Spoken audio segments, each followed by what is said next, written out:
ನಮಸ್ಕಾರ. ನಾನು ಡಾಕ್ಟರ್ ಸಮರ್ಥ ರಾವ್, ಅಮೃತ ಆಯುರ್ವೇದಿಕ್ ಸೆಂಟ್ರಲ್ಲಿ ಪ್ರಾಕ್ಟೀಸ್ ಮಾಡ್ತಾ ಇರೋದು. ಈ ಸಂಚಿಕೆಯಲ್ಲಿ ನಾವು ಒಂದು ತುಂಬ ಇಂಪಾರ್ಟೆಂಟ್ ವಿಚಾರ ಮಾತಾಡೋಣ. ತಣ್ಣೀರು ಅಂದರೆ ಏನು, ಆಯುರ್ವೇದ ತಣ್ಣೀರು ಬಗ್ಗೆ ಏನು ಹೇಳುತ್ತೆ, ಹಾಗೂ ತಣ್ಣೀರು ನಾವು ಮದ್ದಾಗಿ ಹೆಂಗೆ ಉಪಯೋಗಿಸ್ಬೋದು, ಈ ತಣ್ಣೀರನ್ನ ನಾವು ಯಾವ್ಯಾವ ಕಾಯಿಲೆಯಲ್ಲಿ ಉಪಯೋಗಿಸ್ಬೇಕು, ಯಾವಾಗ ಉಪಯೋಗಿಸ್ಬಾರ್ದು ಅಂತನೂ. ಈ ತಣ್ಣೀರು ಫ್ರಿಜ್ಜಲ್ಲಿಟ್ಟಿರೋ ತಣ್ಣೀರಲ್ಲ, ನಾರ್ಮಲ್ ರೂಮ್ ಟೆಂಪರೇಚರ್ ವಾಟರ್ಗೆ ತಣ್ಣೀರ್ ಅಂತ ಆಯುರ್ವೇದ ಕರೆಯುತ್ತೆ. ಈ ರೂಮ್ ಟೆಂಪರೇಚರ್ ವಾಟರು ತಂಪಾಗಿರುತ್ತೆ. ಕೆಲವು ಸನ್ನಿವೇಶಗಳಲ್ಲಿ ಈ ತಂಪಾಗಿರೋ ನೀರು ಸೇವನೆ ಮಾಡೋದು ಸಾಕಷ್ಟು ದೇಹದಲ್ಲಿ ಇರೋ ಸಮಸ್ಯೆಗಳಿಗೆ ಇದೇ ಮದ್ದಾಗತ್ತೆ. Simple tap water, normal temperature water, ಯಾವ್ಯಾವ ಕಾಯಿಲೆಗಳಲ್ಲಿ ಇದನ್ನು ಉಪಯೋಗಿಸ್ಬೋದು ಅಂತ ನಾನು ಸಂಕ್ಷಿಪ್ತವಾಗಿ ಹೇಳ್ತೀನಿ. ನಿಮ್ಮ ದೇಹದಲ್ಲಿ ಪಿತ್ತದ ಸಮಸ್ಯೆ ಇತ್ತು ಅಂದರೆ ಬಿಸಿನೀರು ಬಳಸೋಕ್ಕೆ ಹೋಗಬೇಡಿ. ನನಗೆ ಇನ್ನೂ ಒಂದು ಕೇಸ್ ನೆನಪಿದೆ. ಈ ವ್ಯಕ್ತಿ ಯಾವಾಗಲೂ ಬಿಸಿನೀರೇ ಕುಡಿಯೋರು.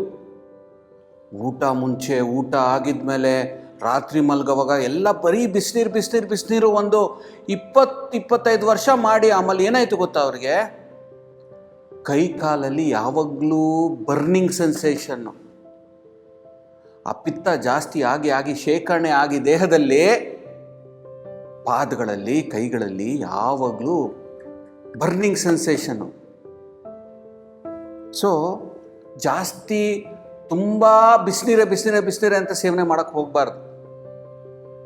ನಿಮ್ಮ ದೇಹದಲ್ಲಿ ನಿಮ್ಮಲ್ಲಿ ಪಿತ್ತ ಜಾಸ್ತಿ ಇತ್ತು ಅಂದರೆ ತಂಪು ನೀರೇ ಬಳಸಿ. ತಂಪು ನೀರು ಬೇರೆ ಏನೇನಕ್ಕೆ ಪ್ರಯೋಗ?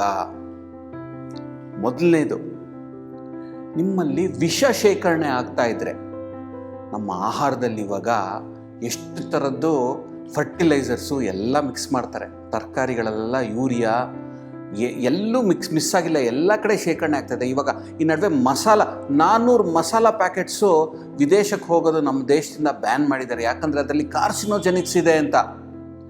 ಇದು ತುಂಬ ಇಂಪಾರ್ಟೆಂಟು. ನಾವು ನಾಗರಿಕರಾಗಿ ನಾವು ಈ ಹೆಲ್ತ್ ಡಿಪಾರ್ಟ್ಮೆಂಟ್ಸ್ಗೆ ಚೇತಾವಣೆ ಕೊಡಬೇಕು. ನಾವು ಈ ಥರದ್ದು ಕಲಬೆರಿಕೆಗಳಾಗಬಾರ್ದು, ಕ್ಯಾನ್ಸರ್ ಜನಿಕ್ ಆಗಬಾರ್ದು ಅಂತ. ಸೊ ಈ ಪಾಯ್ಸನಿಂಗ್ ಎಲ್ಲ ತುಂಬ ಜಾಸ್ತಿ ಆದಾಗ ತಂಪು ನೀರು ಕುಡಿಬೇಕು ಅಂತ ಆಯುರ್ವೇದ ಹೇಳುತ್ತೆ. ಚೆನ್ನಾಗಿ ನೀರು ಕುಡಿದೆ, ಅದನ್ನು ದೇಹದಿಂದ ಹೊರಗೆ ಹಾಕಬಹುದು. 2 ಸನ್ನಿವೇಶ ಹೇಳ್ತೀನಿ. ತಲೆ ಚಕ್ಕರು, ಈ ಪಿತ್ತ ಜಾಸ್ತಿ ಆದಾಗ, ಗ್ಯಾಸ್ಟ್ರಿಕ್ಕು ಇದೆಲ್ಲ ಆದಾಗ ಸ್ವಲ್ಪ ತಲೆ ಚಕ್ಕರ್ ಬರುತ್ತೆ. ಈ ತಲೆ ಚಕ್ಕರ್ ಬರೋದು ನಡೀತಾ ಬ್ಯಾಲೆನ್ಸ್ ಸ್ವಲ್ಪ ಇದಾಗೋದು ಪಿತ್ತದಿಂದ ಆಗೋದು. ಇದಕ್ಕೆ ತಂಪು ನೀರು ಕುಡೀರಿ, ಬಿಸಿನೀರು ಕುಡಿಬಾರ್ದು. ಬಿಸಿನೀರು ಕುಡಿದ್ರೆ ಜಾಸ್ತಿ ಆಗತ್ತೆ.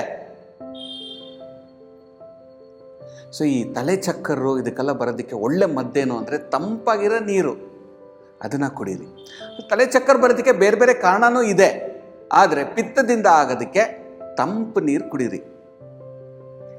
ನಿಮಗೆ ಬಾಯಾರಿಕೆ ತುಂಬ ಆಗಿರುತ್ತೆ, ಸುಸ್ತು ತುಂಬ ಆಗಿರುತ್ತೆ, ಆವಾಗ ಬಿಸಿನೀರು ಕುಡಿಬಾರ್ದು, ತಣ್ಣೀರೇ ಕುಡಿಬೇಕು, ತಂಪಾಗಿರೋ ನೀರು ಕುಡಿಬೇಕು.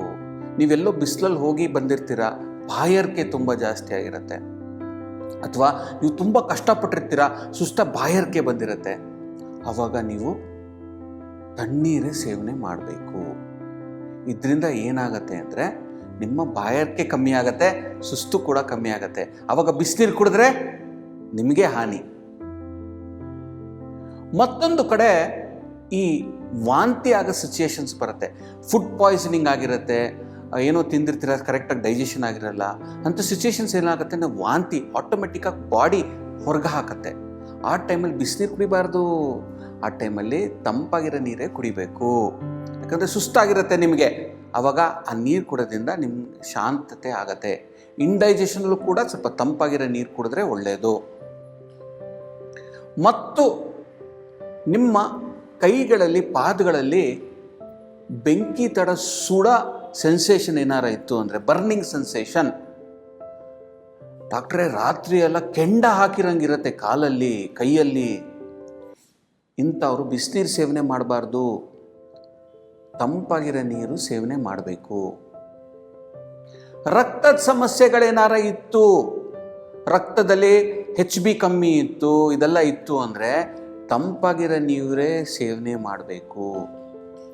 ಕೊನೆಯದಾಗಿ ಒಂದು ಹೇಳ್ತೀನಿ, ರಕ್ತ ಏನಾದರೂ ಮೂಗಿಂದ ಬರೋ ರಕ್ತ, ಮೋಷನಲ್ಲಿ ರಕ್ತ ಹೋಗ್ತಾ ಇದೆ, ಲೇಡೀಸ್ ಆಗಿರೋರು ನಿಮ್ಮಲ್ಲಿ ಮೆನ್ಸ್ಟ್ರಲ್ ಪ್ರಾಬ್ಲಮ್ಸ್ ತುಂಬ ಜಾಸ್ತಿ, ರಕ್ತಸ್ರಾವ ಆಗ್ತಾ ಇತ್ತು, ಅಕಾಲಿಕವಾಗಿ ರಕ್ತಸ್ರಾವ ಆಗೋದು, ಜಾಸ್ತಿ ರಕ್ತಸ್ರಾವ ಆಗೋದು, ಇವು ಸಮಸ್ಯೆಗಳಿದ್ರೆ ಇದಕ್ಕೆ ರಕ್ತಪಿತ್ತ ಅಂತ ಕರಿತೀವಿ. ಈ ಕಂಡೀಷನಲ್ಲಿ ತಾವು ತಂಪಾಗಿರೋ ನೀರೇ ಸೇವನೆ ಮಾಡಬೇಕು, ಬಿಸಿನೀರು ಸೇವನೆ ಮಾಡಬಾರ್ದು.